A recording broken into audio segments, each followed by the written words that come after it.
The show was running perfectly. The band was tight. The crowd was electric. Elvis Presley was in control. Until one voice cut through the noise. It wasn't a scream of love. It wasn't a request for a song. It was a question. A single sentence shouted from the crowd. Loud enough, clear enough, and personal enough to reach Elvis in a way music never could. For a moment that felt endless, Elvis Presley stopped moving and the entire arena watched him freeze. Stay with us until the end, because this story reveals a night a fan asked something no one was supposed to ask, and Elvis heard it. The lights washed over the stage in waves of white and gold. Elvis moved effortlessly, hips loose, voice strong, feeding off the energy the way he always had. The crowd responded instantly. Screams, applause, hands reaching forward as if proximity alone could change their lives. This was familiar territory. Safe. Between verses, Elvis stepped back from the microphone, letting the band carry the moment. He smiled, wiping sweat from his forehead with a towel tossed by a stagehand. That's when it happened. A voice, not shrill, not hysterical, but sharp and deliberate. Elvis, are you happy? The words cut through the arena like a blade.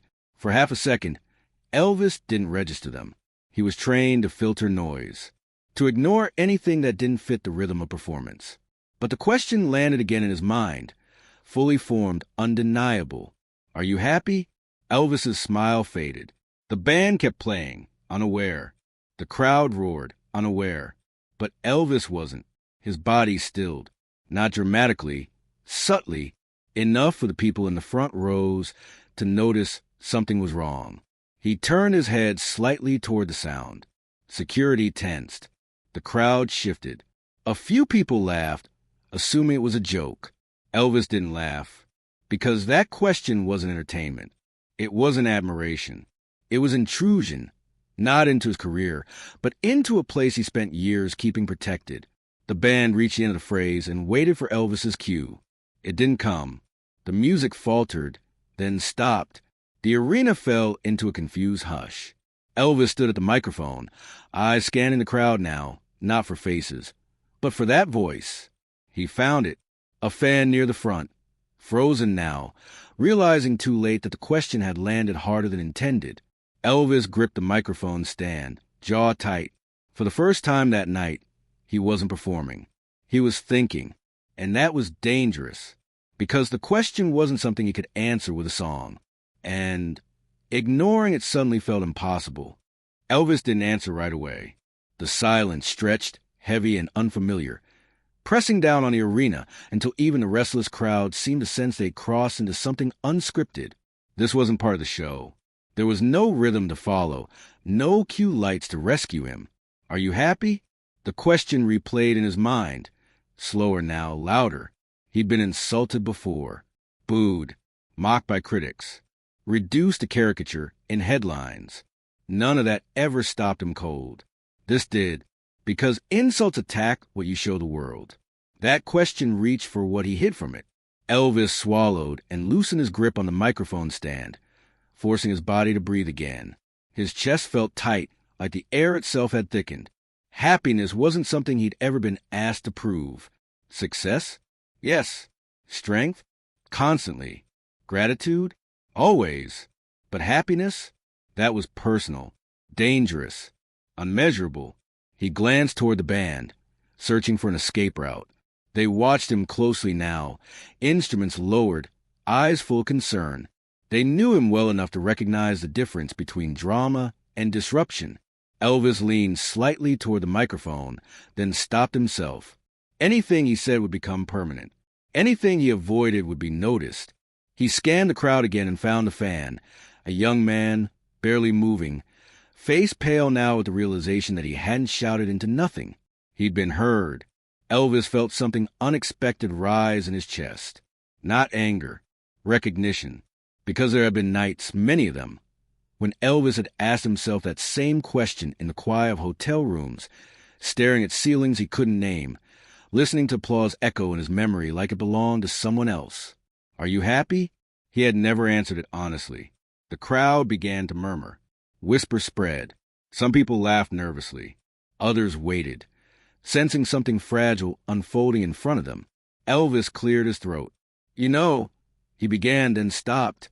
His voice sounded strange to his own ears, too real, stripped of its usual polish. He took a step back from a microphone, breaking the spell just enough to keep from saying something he couldn't take back. The band stayed silent. Security stayed still. The arena waited. Elvis closed his eyes for a brief moment, grounding himself. When he opened them, the performer was back, but changed. He lifted the microphone again, voice steadier now. "That's a hell of a question," he said quietly. The crowd reacted instantly. Laughter, applause, relief.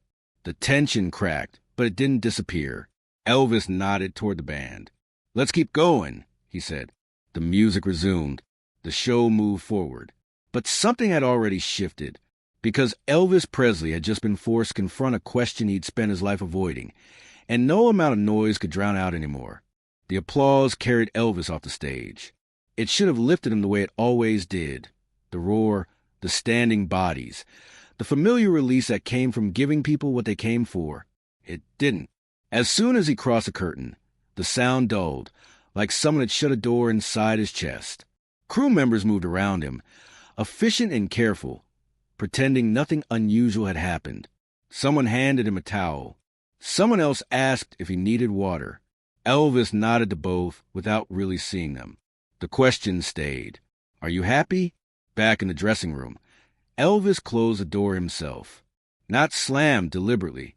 He leaned against it for a second, head tilted back, eyes fixed on the ceiling. The room was quiet except for the low hum of the lights. He took off his jumpsuit slowly, piece by piece, as if removing armor. The mirror reflected a man who looked powerful, confident, and strangely distant from himself. He sat down heavily on the edge of the couch and let the towel fall to the floor. Happy. He rolled the word around in his head like something foreign. He had everything people pointed to when they defined happiness for someone else. Success, admiration, influence, money. But the word didn't fit those things the way people assumed it should. Elvis poured himself a glass of water, drank half, then set it down untouched. He thought about how carefully his life was arranged. Every hour scheduled, every appearance planned, every interaction filtered. There was no space for the kind of question that didn't have a rehearsed answer. Someone knocked softly on the door. "You okay, E?" a voice asked. Elvis hesitated. Then, "Yeah," he replied. The lie came easily. It always had. The door remained closed. Elvis stood and walked to the mirror again, staring at his own eyes. For the first time in a long while, he didn't see exhaustion. He saw avoidance. The fan hadn't shouted to embarrass him.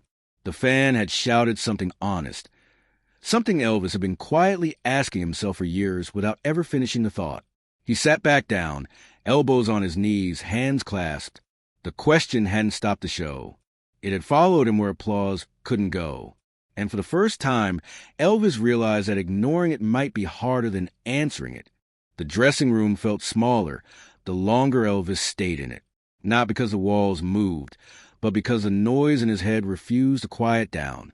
On stage, sound had protected him. Music, applause, movement.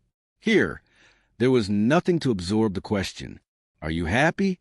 He sat there long after the band had left, long after the crew's footsteps faded down the hallway. The mirror lights hummed softly, casting a glow that made everything feel exposed. Elvis leaned forward and rested his forearms on his knees, staring at the floor.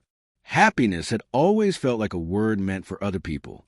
Fans, families, normal lives. For him, there were substitutes. Momentum, control, distraction. Those were easier to manage. He remembered the look on the fan's face, not aggressive, not mocking, curious, almost concerned. That was what made it unbearable. Concern meant someone saw past the performance. Elvis stood and paced the room slowly. He opened a drawer, then closed it again without looking inside. He picked up a guitar, strummed once, then set it down. Nothing filled the space. He stopped in front of the mirror again. "You happy?" he asked his reflection quietly. The reflection didn't answer, and that silence frightened him more than the crowd ever could, because it meant he didn't know. Elvis realized then that happiness wasn't something he'd lost suddenly. It was something he'd postponed, always assuming it would arrive after the next milestone, after the next tour, after the next record, after the next obligation. But the milestones never ended. Someone knocked again. "Elvis, car's ready," a voice called. He took a breath and straightened his shoulders, slipping back into the version of himself the world expected. "All right," he said. As he walked out, Elvis knew the show was over. But the question wasn't, and it would be waiting for him long after the lights went down. The car pulled away from the venue slowly, swallowed by the night. Usually Elvis filled these rides with sound. The radio on low, someone talking, plans the next day already being discussed. Tonight, he asked for none of it. "Just drive," he said. The city lights passed by the window in long, quiet streaks. Neon signs, empty diners. Streets that look ordinary in a way his life rarely felt. Elvis rested his head back against the seat and closed his eyes, but the question followed him even there. "Are you happy?" It sounded different now, less confrontational, almost patient. He thought about how many times he'd been asked how he was doing, how many times he'd answered automatically, without thinking. "Great. Can't complain. Blessed." None of those answers required honesty. They required performance. The car stopped at a red light. Elvis opened his eyes and caught his reflection in the glass, faint and distorted by passing headlights. For a moment, he didn't look like a star at all, just a man moving through a night that didn't care who he was. He wondered when he'd last done something simply, because it made him feel light, not productive, not impressive, not necessary. Just light. The realization settled heavily. Happiness, he understood now, wasn't something that disappeared overnight. It eroded quietly when everything you do belongs to someone else's expectations. Elvis exhaled slowly. He thought about the fan again, not the voice, but the courage it must have taken to ask something so personal in front of thousands of people. The question hadn't been shouted to embarrass him. It had been shouted because someone saw the distance. The car turned onto a quieter road. Elvis leaned forward, resting his elbows on his knees. "Pull over," he said suddenly. The driver glanced at him in the mirror, surprised. "Sir?" "Just for a minute," Elvis replied. The car eased to the side of the road. Elvis stepped out into the cool night air, the sound of the engine idling behind him. He looked up at the sky, dark, wide, indifferent. No applause, no spotlight, just space. For the first time that night, Elvis felt something shift. Not happiness, not relief, honesty. He didn't have an answer yet, but he finally knew he needed one. Elvis stayed outside the car longer than anyone expected. The night air was cool, steady, unconcerned with who he was or what he'd just done on stage. Somewhere in the distance, traffic moved like a quiet reminder that the world kept going, with or without answers. He leaned against the car and looked down the road, hands resting loosely in his pockets. "Are you happy?" The question had finally changed shape. It wasn't asking for a confession. It wasn't asking for a performance. It was asking for attention. Elvis understood then that happiness wasn't something he could decide in a single moment. It wasn't a switch he could flip once the tour ended or the noise died down. It was something he had been postponing, because postponing was easier than choosing. He got back into the car, without saying anything else. The driver pulled away, and Elvis watched the road in silence, not to escape the question this time, but to sit with it. In the days that followed, nothing dramatic happened. No announcements. No changes anyone could point to. But Elvis began doing something small and radical. He paused. He questioned schedules that made no sense. He shortened conversations that drained him. He noticed when he was tired instead of pushing through it automatically. Most importantly, he stopped dismissing the feeling that something inside him was asking for care instead of applause. The fan never appeared again. The question was never mentioned publicly, but it stayed with Elvis in quiet ways, in moments between songs, in hotel rooms when the television stayed off, in decisions that no longer felt automatic. That night didn't break him. It redirected him. Because for the first time, someone had asked Elvis Presley something no one else ever dared to ask. Not what he gave the world, not what he owed it, but what he felt living inside it. And Elvis didn't answer out loud. He answered slowly. Privately, one choice at a time.